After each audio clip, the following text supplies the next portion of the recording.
My name is LeonaThorogood, and Portraits of Honor, I was past national president at that point. When I was elected as national president, what had happened is Dave was starting to paint on his painting.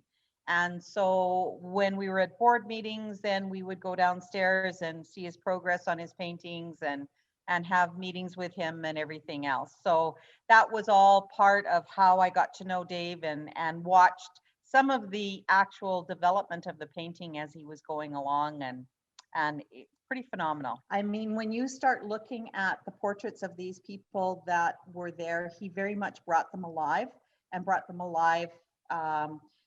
When I was on some of the tour stops with him, I brought them alive for the families, and that was just absolutely phenomenal to see. So work of love for Dave, and a whole, I would say, a whole raft of gratitude from the families and anyone else that knew anyone that was part of that particular time period. Kin will always get behind anything that has a heart and a soul, and this painting had a heart and a soul.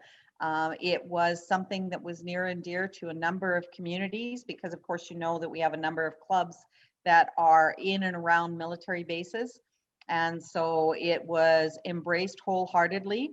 They didn't know what it was going to look like, how it was going to happen, but they knew that this was something that would make a lasting legacy for Kin Canada.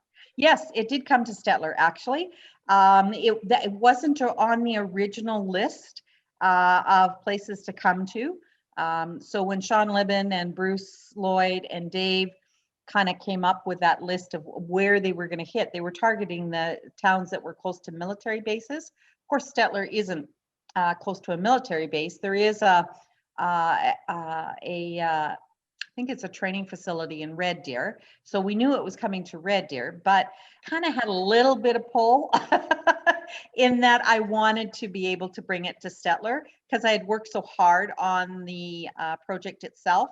And we had a veteran from the war that he was painting who had actually come back after, I think it was after his third tour of duty.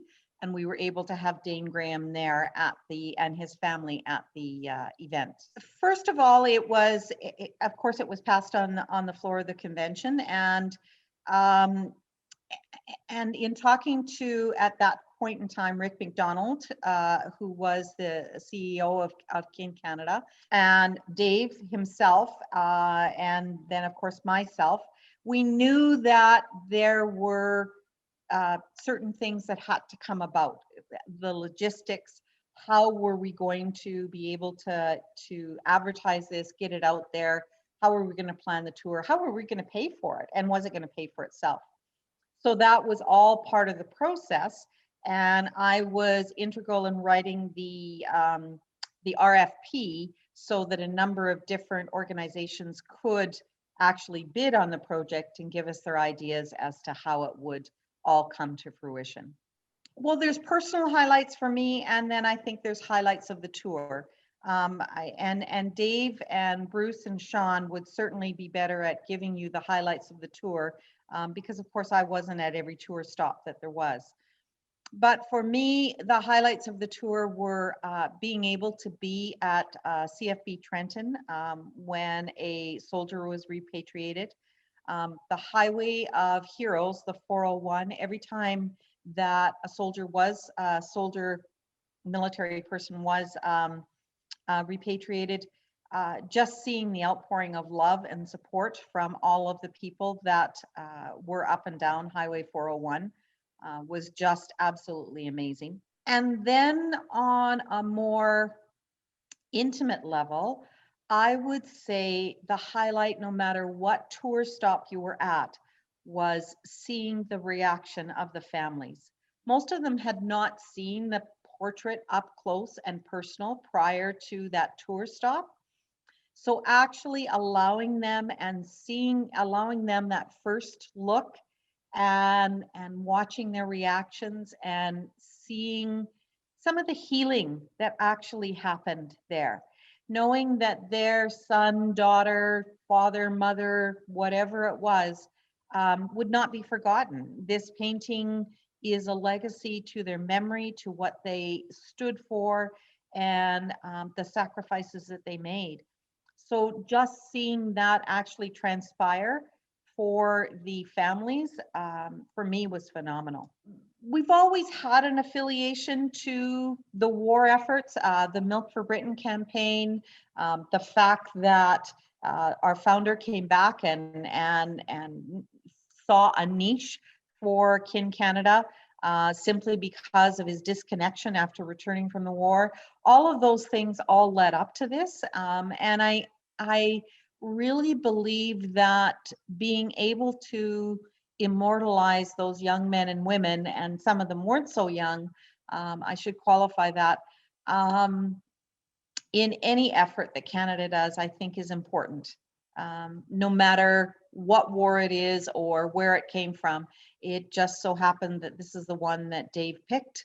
And I think from the perspective of kin, we could relate. We could really relate, because this was probably one of the first wars that our generation actually keenly felt the loss of these people that gave that ultimate sacrifice. The work itself was very intricate, very detailed.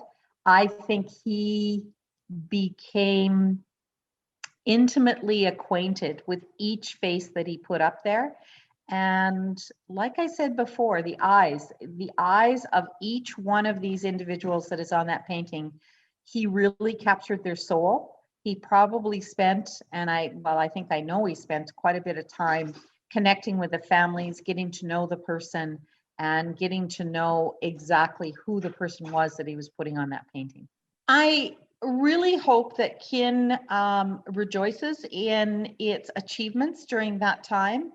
Was it a monumental fundraiser? No, it wasn't. Was it monumental in the effect that it had on the lives of Canadians across this country? Absolutely. There is no question to that. I hope that Kin uses this as part of their legacy, because it is something that they can be very proud of. I hope that Dave also realizes just how important and how grateful we were that he allowed us the opportunity to piggyback on his great work. Of course, the painting and its destiny itself is up to Dave. He owns the painting outright, and what becomes of it is Dave's decision.